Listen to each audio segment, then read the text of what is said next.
Hello नमस्कार दोस्तों, Anupama serial में आप सभी का स्वागत है। मैं लाई हूँ आज का एपिसोड, जहाँ पे हम देखते हैं कि यहाँ पे राही और अनुपमा में काफ़ी देर तक बहस होती है, जहाँ पे राही ज्योति अनुपमा को बहुत ही खरी खोटी सुनाती है। अनुपमा ज्योति बहुत ही माई से जाती है, वो बोलती है कि कान्हा जी का आशीर्वाद होता है, लेकिन माँ का आशीर्वाद भी चाहिए, तुझे मेरे आशीर्वाद की ज़रूरत है। लेकिन राही उनका हाथ हटा देती है, वो बोलती है जब आशीर्वाद की ज़रूरत थी तब तो ग्रुप में दिया, तब तो मुझे आशीर्वाद दिया नहीं। बेटी माने से तो इनकार करती हो और अभी दिखावा मत ही करो। अब तैयार हो जाओ अनुपमा जी अपने घर के बच्चों को हारते हुए देखने के लिए। अगर आप मुझे थोड़ा सा भी उस दिन आशीर्वाद दी होती ना, या पहले कभी मुझे प्रायोरिटी पे रखी होती, शाह को नहीं रखी होती ना, तो आज शायद मैं आपसे इतनी नफरत ना करी होती और माँ बुला रही होती, और शायद उस दिन आशीर्वाद दी होती तो उस दिन नफरत थोड़ा कम हो गया होता। लेकिन आप चाहती हैं कि मैं आपसे नफरत करती रहूँ, नफरत बरकरार ही रखूँ।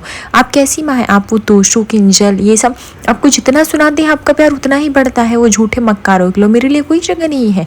ऐसा कह के वह राही चली जाती है। अनुपमा ज्योति रोने लगती है, सोचती कि भगवान कैसी माया है ये क्यों कुछ नहीं समझ रही, मैं इस पर इतना जान छिड़कती हूँ। तो दूसरी तरफ हम देखते हैं कि कृष्णा कुंज में क्या हो रहा है। यहाँ पे देखते हैं कि राही जो होती है वो सोचती है अपने कपड़ों का बंदोबस्त करने के लिए फिनाले तक पहुंच गए, इसलिए वह कपड़ों के लेस काट काट कर उसको ज्वाइन कर रही थी। तभी वहाँ पे प्रेम आ जाता है और टॉन्ट मार के कहता है रिश्तों को तोड़ने कपड़ों में जोड़ने में बहुत ही माहिर है आप, लगता है आपको कपड़े जोड़ने का बहुत शौक है, लेकिन रिश्तों को तोड़ने का क्यों शौक नहीं है आपको?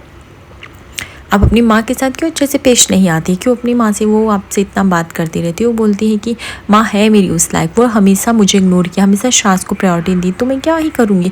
वो बोलती आप भी उन्हीं पाखी और किंजल और तोशु की ही तरह है, एहसान फरामोश। वो भी कितना भी कर ले लूँ मैं, वो चिल्लाते रहते और सेम वही आप भी करिए, आपको तो कुछ अलग करना चाहिए। अरे आपको दिखता नहीं वो आपसे कितना प्यार करती है? वो बोलती ये कुछ नहीं, वो उनका दिखावा है, उन्हें महान बनना है। जब उन्हें प्यार करना था, जब उन्हें मुझे प्रायोरिटी पर रखना था, तो उन्होंने कभी रखा नहीं, उन्होंने सास को ही रखा। उन्होंने बेटी तो करके ले लिया, लेकिन कभी बेटी बनाया ही नहीं। और वैसे भी ये मेरा पर्सनल प्रॉब्लम है, मैं तुम्हें क्यों बताऊँ, मैं तो अपना द्वारका जाके रहूँगी। प्रेम बोलता है कितनी भी कोशिश कर लो तुम्हारे कहने से तुम द्वारका नहीं जाओगी, ये मेरी गारंटी, क्योंकि विनर तो मैं बनूंगा और तुम तो द्वारका जानी से रही। यहाँ पे राही को गुस्सा आने लगता है, बोलते तुम ज़्यादा वकालत मत करो, तुमको अनुपमा जी ने क्या सारथी क्या बोले, तुम तो खुद को सारथी मान बैठे हो यार, ऐसे नहीं चलता है। यहाँ पे प्रेम बोलता है लगता है ये आपका बेसिक नेचर ही है, लड़ना झगड़ना यही सब, इसलिए आपको सीधी बात समझ में नहीं आती। एटलीस्ट बड़ों के साथ तो थोड़ा ढंग से पेश आया कर, अपनी माँ के साथ तो देखा है उनको कितने दर्द में। यहाँ पे राही बोलती तुम मुझे पाठ मत पढ़ाओ, तुमने कभी देखा है मैं कैसे दर्द से गुजरी हूँ छोटी सी एज में। प्रेम बोलता है मैं जा रहा हूँ। ऐसे कह के दोनों की बहस समाप्त होती है। यहाँ पे हम देखते हैं कि राही बोलती है भगवान से मना रही होती है कि जल्द से जल्द मैं यहाँ की विनर बनूँ, 10 लाख मैं अनुपमा जी को दे कि यहाँ से जल्दी से जाकर मैं द्वारका चली जाऊँ, अपने बच्चों के साथ रहूँ, मेरा यहाँ पे दम घुटता है। अनुपमा यह सुन के थोड़ी सी दुखी हो जाती है कि उसकी बेटी फिर से वापस जाएगी, तो वो क्या ही करेगी। हम यहाँ पे देखते हैं दोस्तों कि शाह परिवार जो है पहुंच चुका है फिनाले में, और जहाँ पे एंकर जो है अनाउंस कर रहा है माही के परफॉर्मेंस के लिए, जहाँ पे माही का नाम लेते हैं। यहाँ पे परी और अंश शेयर अप कर रहे हैं, लेकिन वहाँ पे अनाउंसमेंट जो होता है ये बता रहा होता है कि सिर्फ 5 फाइनलिस्ट बचे, देखते हैं कि मेन फाइनल में कौन जाता है। यहाँ पे बाकी करे काज मेरी इशू ही जीतेगी और तो कोई है ही नहीं उसके आगे। और यहाँ पे अनुपमा जी को वो बताता है कि अनुपमा सिर्फ फर्स्ट राउंड के लिए जज बनी थी, सेकंड थर्ड राउंड के लिए नहीं, ताकि ये रिजल्ट बायस ना हो, क्योंकि उनके घर के बच्चे भी पार्टिसिपेट कर रहे हैं। वो मेरी बेटी ही पार्टिसिपेट करी तो इतना मजा आएगा। यहाँ पे तोशु किंजल की बात नहीं पसंद आती कि ये माँ बेटी का मुँह कूद रहे, अगर ये जीत जाएंगे तो सर पे बवाल कर देंगे। यहाँ पे माई के परफॉर्मेंस चालू हो जाता है, प्रेम उसे इंकरेज कर रहा था, चीयर अप कर रहा होता है। और यहाँ पे माही की परफॉर्मेंस होने के बाद किंजल यहाँ पे बोलती रहती है कि अगर मम्मी ने उस दिन परी को उकसाया नहीं होता तो आज हमारी परी भी फिनाले में होती, लेकिन छोड़ो मम्मी को क्या है, उनको तो जो करना था उन्होंने कर ही दिया है, बट ईशानी भी नहीं जीतनी चाहिए। यहाँ पे एंकर जो था वो दूसरा नाम अनाउंस करता है कि यहाँ पे तड़का मारने वाले प्रेम यानी कुकिंग के शेफ आ रहे हैं। जब भी प्रेम का नाम अनाउंस होता है तो यहाँ पे माँ मना रही होती है कि कोई भी जीते, ये प्रेम राही माही नहीं जीतनी चाहिए, शाज में ही कोई जीतना चाहिए। अनुपमा को यह बात बहुत खटक जाती है और उसे ज़रा भी यह बात अच्छी नहीं लगती है, माँ का दोगलापन, लेकिन अनुपमा वहाँ शांत बैठती है और कुछ बोलती नहीं है। यहाँ पे हम देखते हैं कि ईशानी जो है बहुत ही नर्वस फील कर रही है, वो रेडी हो रही है और काफ़ी ज़्यादा नर्वस हो चुकी है, उसे सांस लेने में भी दिक्कत हो रही है। और वह आईने में देख के यही कहती है कि उसको अच्छे से पता है माही और राही एक अच्छे डांसर, उसको डांस तो ढंग से आता भी नहीं, कैसे कम्पीट करेगी, वो बोल रही होती है। यहाँ पे हम देखते हैं कि जब चीयर अप कर रही थी माही प्रेम के लिए, तो यहाँ पे राही जो थी मजाक उड़ा के थी, बंदरों जैसा कूद रहा है, इसमें तुम्हें चीयर अप करने की क्या जरूरत है। यहाँ पे माही बोलती शट अप, जब टैलेंट का नहीं पता तो मत बोले। यहाँ पे राही बोलती थी यू शट अप, और यहाँ पे हम देखते हैं ईशानी काफ़ी बोर्ड और काफ़ी इग्नोर्ड और काफ़ी नर्वस हो गई। तभी यहाँ पे पाखी आती है उसको इनकरेज करने के लिए, बेटा जाओ तुम्हारे हाथों में ही है सब कुछ, तुम करोगी, जीतेंगे 10 लाख, हम लोग अमेरिका चले जाएंगे, शिफ्ट हो जाएंगे, हमें यहाँ रहने की कोई ज़रूरत नहीं, तुम्हें करना पड़ेगा, you can do it. But यहाँ पे ईशानी बोलती प्लीज़ मामा मुझे गले लगा लो, बट यहाँ पे पाखी डांट देती कि गले लगाने का टाइम नहीं है। यहाँ पे जैसे ही प्रेम आता है माही जो होती बोलती है आपका परफॉर्मेंस बहुत ही अच्छा था, उसे चीयर अप करने के लिए। यहाँ पे राही ऐसे मुंह बनाने लगती तो माही को अच्छा नहीं लगता। यहाँ पे ईशानी का नाम लिया जा रहा है, ईशानी रेडी। यहाँ पे पाखी बोलती है ईशानी को जाने के लिए। यहाँ पे पाखी जो है वो बहुत ही यहाँ पे किंजल खुश हो रही है क्योंकि उसको पता है कि ईशानी नहीं जीत पाएगी उसको, और वो बोली भी तोशु को देखना ये ईशानी तो जीतने से ही रही, मैं बोल रही हूँ ना उसके अंदर वो कॉन्फिडेंस वो बात ही नहीं है, ये लोग कितना भी कूद ले अब ये तो नहीं ही जीत पाएंगे, तभी मेरे गले जो ठंडक मिलेगी। यहाँ पे हम देखते हैं कि ईशानी डांस कर रही होती है लेकिन वो कुछ स्टेप्स भूल जाती है। पाखी उसकी हेल्प करने की कोशिश करती है बट वो इतनी नर्वस हो जाती है, कोई स्टेज छोड़ के भाग जाती है और उसे एलिमिनेट कर दिया जाता है।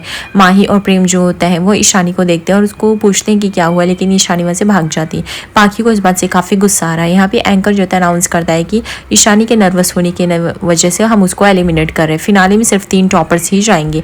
यहाँ पे अनुपमा ज्योति मना रही है कि आखिर वो किसके लिए प्रे करे, प्रेम के लिए, राही या माही, तीनों उसके बच्चे, इसलिए वह भगवान कान्हा जीप छोड़े। यहाँ पे माँ कहती है कि ये राही माही प्रेम तो अब आ गए, हमको देखने क्या फ़ायदा ये शो, चलो छोड़ के, जब ईशानी ही हार गई है।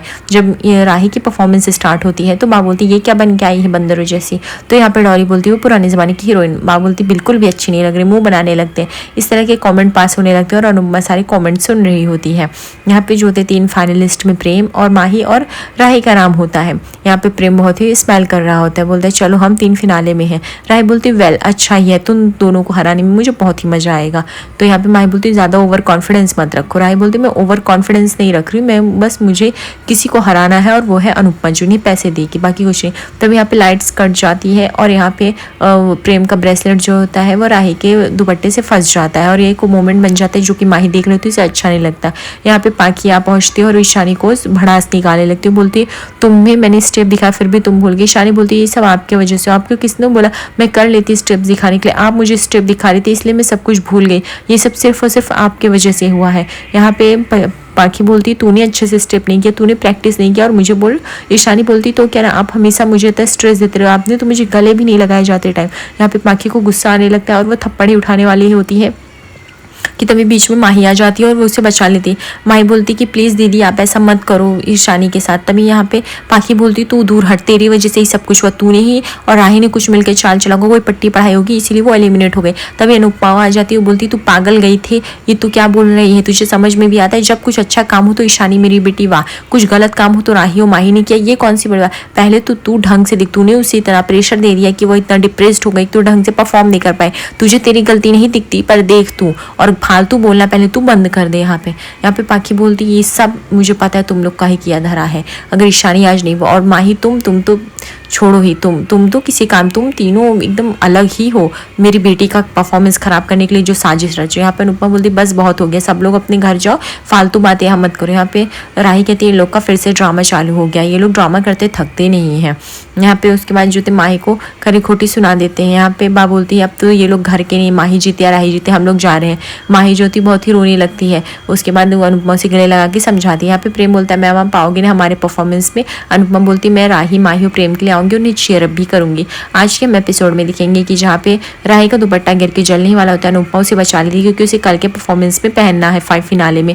लेकिन यहाँ पे राही आ जाती है और उसे लगता है अनुपमा उसे दुपट्टे जलाने की कोशिश करी और उसे सुनाने लगती है कि आप कितना भी कोशिश करो मेरा दुपट्टा जलाने के लिए लेकिन कुछ नहीं होगा, मैं द्वारका जाके रहूँगी और आपका 10 लाख दे के ही रहूँगी, आप चाहे जितना हाथ पैर मार लो। आगे एपिसोड में से बने रहिए, लाइक और सब्सक्राइब करिए। धन्यवाद दोस्तों।